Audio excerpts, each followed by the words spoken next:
बबुला अपनी खून से लिखी है चिट्ठिया, वो बाबा मायके को तरह से तुम्हारी बिटिया, बबुला मायके को तरह से तुम्हारी बिटिया।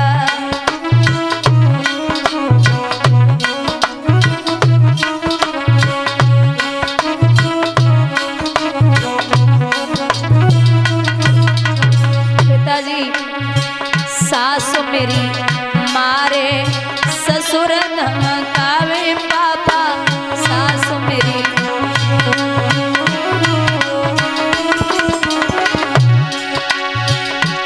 पापा ननद दिखावे तिलक की कटिया, बबुला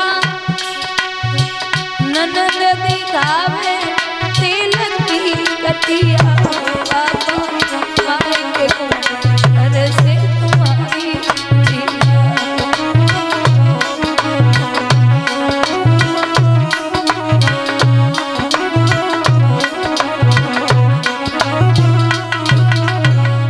पिताजी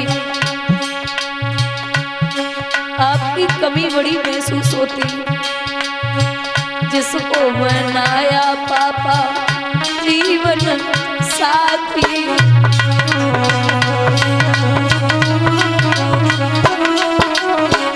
कोई कहता है लगा ले तू फांसी,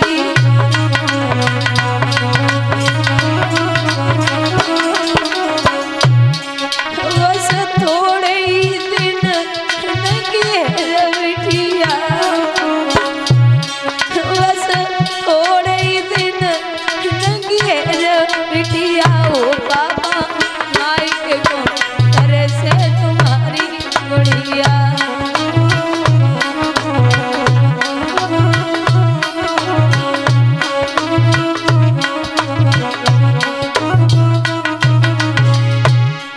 और पिताजी अगर मायके में माँ डांट देती थी तो आप 1000 बार कहते थे कि मेरी बेटी को मत डांटना, मायके में पापा तुमने कब कब डांटी,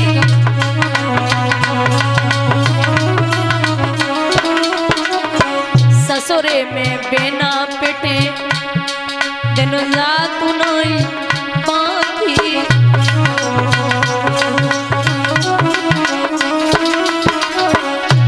पापा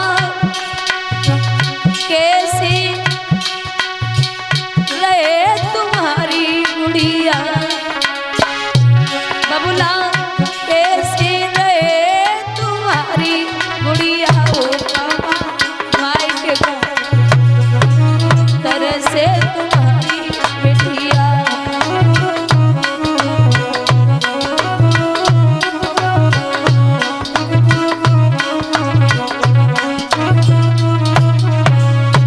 पिताजी अपनो वचन पापा भूल मत रहियो,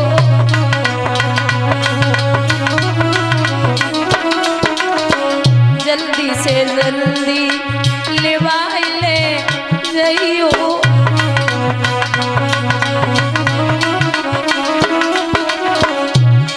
बस थोड़े ही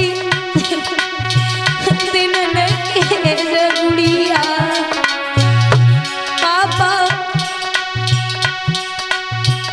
थोड़े ही दिन लगे गुड़िया, बबुला मायके को तरह से तुम्हारी बिटिया।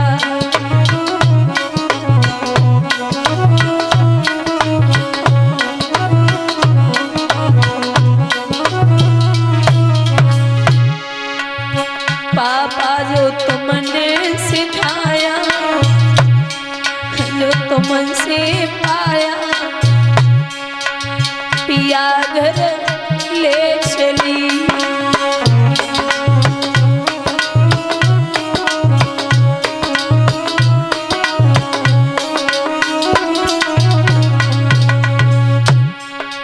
मैया की लेके दुआएं चली घर पर आए,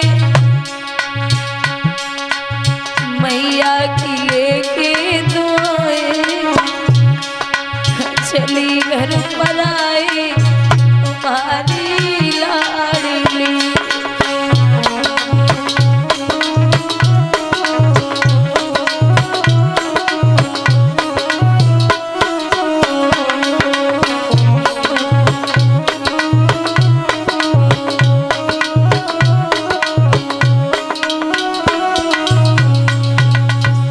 आज राजा जनक महाराज बहुत के सामने राजा जनक हाथ जोड़े के बोले कि हमारी बेटी को कभी कष्ट मत देना, हमारी बिटिया बड़े नाजों से पली है। दशरथ बोले आप कैसी बात करते हैं, अरे आपके यहाँ से बेटी जा रही है, वहां बेटी बन के रहेगी, आप निश्चिंत रहिए।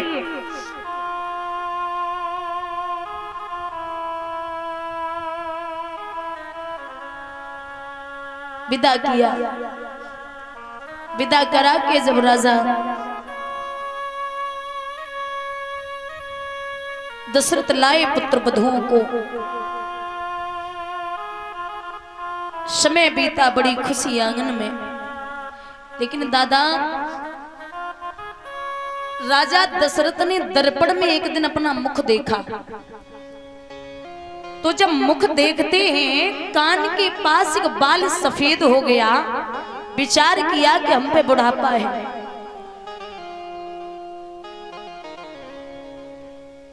तो अपने बड़े बेटे को राज तिलक करवा दे।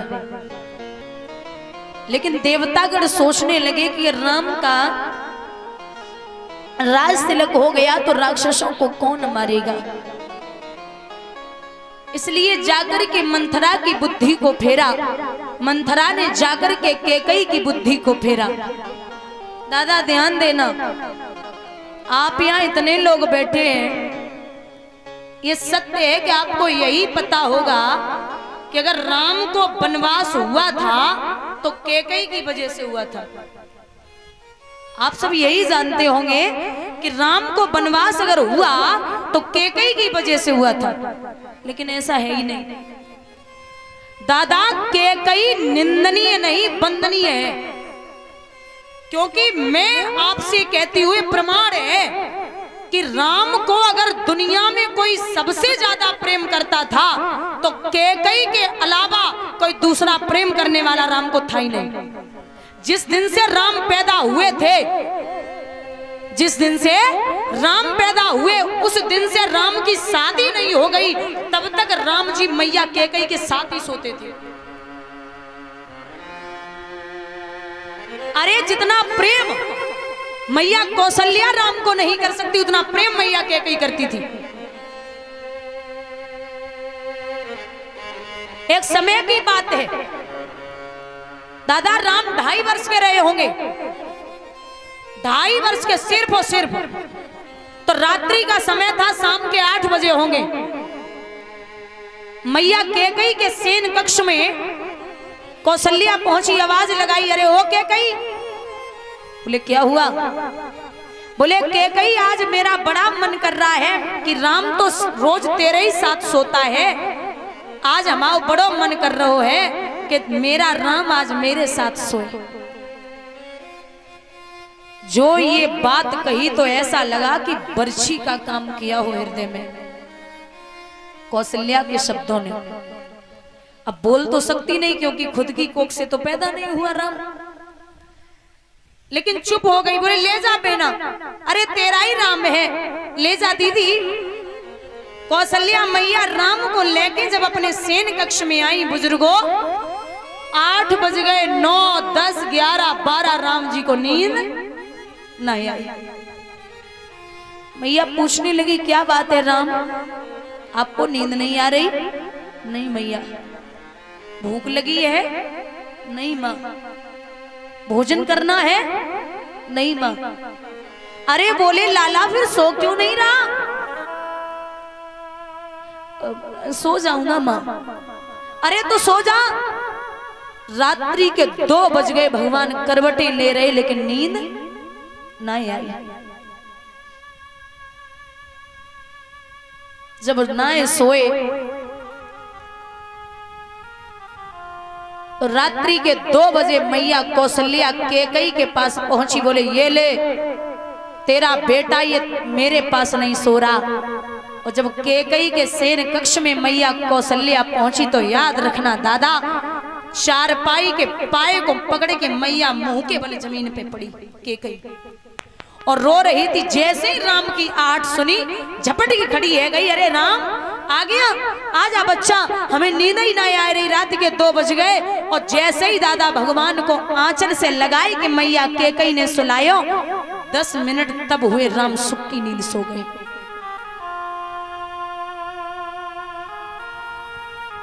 जब सोए समझ गए हैं बात सब कि ये बिना कैकेयी के राम एक पल नहीं रह सकता। धीरे धीरे समय बीता, 4 वर्ष हो गए। 4 वर्ष जब हुए तो 4 वर्ष के भगवान एक दिन मैया भोजन कराई रही तो मैया कैकेयी के 4 चक्कर लगाए कि राम जी पीछे से मैया के नेत्र बंद करके बोले, मां हमें ये बता कि मैं कौन हूं। जब कहा कि मैं कौन हूं तो एक माँ जो होती है ना, वो अपने बच्चे के स्पर्श से बता सकती है कि ये मेरा बेटा है या नहीं है। समझ तो गई मैया कैकेयी कि मेरा राम है, लेकिन बोली, अरे भरत मैं समझ गई कि तू मेरा भरत है, अब नेत्र खोल दे। जो जब बात सुनी, राम 2 चक्कर लगाए कि मैया कैकेयी के सामने आए, बोले, ले मां तू तो हार गई, अरे मैं तो तेरा राम हूं। कैकेयी मैया आज राम जी के सर पे हाथ फेर के बोली, बच्चा ये तो एक बार हारना है, अगर मैं आने वाले कई जन्मों तक हार जाऊं तो मुझे मंजूर है। अच्छा तू मुझे इतना प्रेम करती है? बोले बहुत ज्यादा, तू हमसे जो मांगे दे सकती हो, अगर जान भी मांगे वो भी राम दे सकती हूं। सोच ले मैया, राम जी 4 साल के हैं। मैया कैकेयी से बोले, सोच ले मां, कुछ ऐसा न मांग लूं जो तू न दे पाए। कैकेयी बोली, कैसी बात करता है लाला, अरे मांग के तो देख। बोले, सोच ले ऐसा न मांग लूं जो आने वाले समय में कोई भी मां अपनी बेटी का नाम कैकेयी ना रखे। कैकेयी मुस्कुराए कि बोली, बच्चा जब तीनों लोगों का नाथ जिससे मां बोल रहा है और मेरा नाम कैकेयी है, तो अगर कोई कैकेयी नहीं रखेगा तो फर्क नहीं पड़ता, तू मांग। बोले, सोच ले मां, कुछ ऐसा न मांग लूं जो तू विधवा हो जाए। है? बोला, और क्या, विधवा भी हो सकती है। सोच लिया लाला, अगर अपने राम के लिए मैं 7 जन्मों तक विधवापन झेलूं तो मैं झेल लूंगी। सोच ले मां, ऐसा न कुछ मांग लूं जो तेरा भरत तुझे कभी मां न बोले। सोच लिया, जब तीनों लोगों का नाथ राम हमें मां बोल रहा है तो भरत मां नहीं बोलेगा, फर्क नहीं पड़ता। अब आप ये बताइए कितना बड़ा त्याग कोई मां जीवन में कर सकती है। तो कैकेयी निंदनीय कभी नहीं हो सकती, कैकेयी वंदनीय है। बोले, मांग लाला। जवाब दिया, अगर देना चाहती है तो सुन मैया, जब मैं बड़ा हो जाऊंगा, शादी होके आएगी तो मेरे राज तिलक की तैयारियां होंगी, तब तेरे जो 2 वरदान होंगे, तू अपने पति की सहायता करेगी युद्ध में। 2 वरदानों में तू एक वरदान अपने भरत को राज तिलक और दूसरे वरदान में मेरे लिए वनवास मांग लेना। कैकेयी मुंह के बल जमीन पे आई गई, अरे बच्चा कैसी बात करता है लाला, अगर हमने तेरे लिए वनवास मांग लियो तो पूत इतना याद रखना कि भरत जो है वो मुझे कभी मां नहीं कह सकता। राम बोले, पहले ही कहा था मां बोलेगा ही नहीं। बोले, दशरथ जी मर जाएंगे। बोले, मैंने पहले ही कहा था मां विधवा भी हो सकती है। अरे बोले, कोई भी मां आने वाले समय में अपनी बेटी का नाम कैकेयी नहीं रखेगी। जवाब दिया, सोच लिया, मैंने पहले ही बोला था, अब तो तुझे मांगना पड़ेगा। ठीक है, इतना बड़ा त्याग कोई मां कैसे कर सकती है।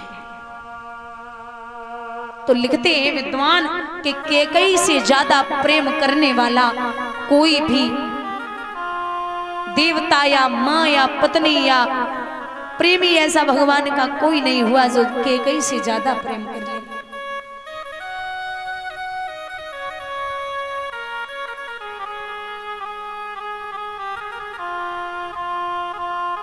यहाँ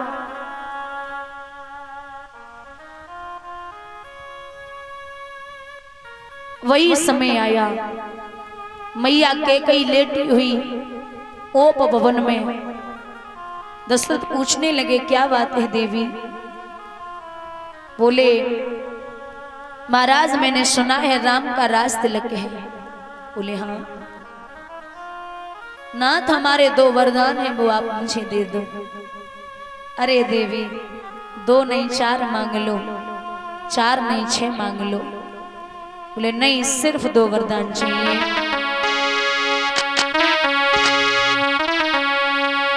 मेरे 2 वरदान पिया बहुत दिन पहले के।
बोले मांग लीजिए।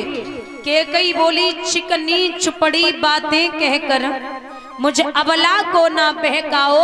यदि सच्चे हो तो रघुवंशी सौगंध राम की खा जाओ। राम की सौगंध खा जाइए। अब इतना याद रखना, छोटी सी बात में तो कोई बच्चों की कसम खिलाता नहीं है। कि तभी कैकई सी माँ राम की कसम दे रही है, तब भी दशरथ नहीं समझ पाए।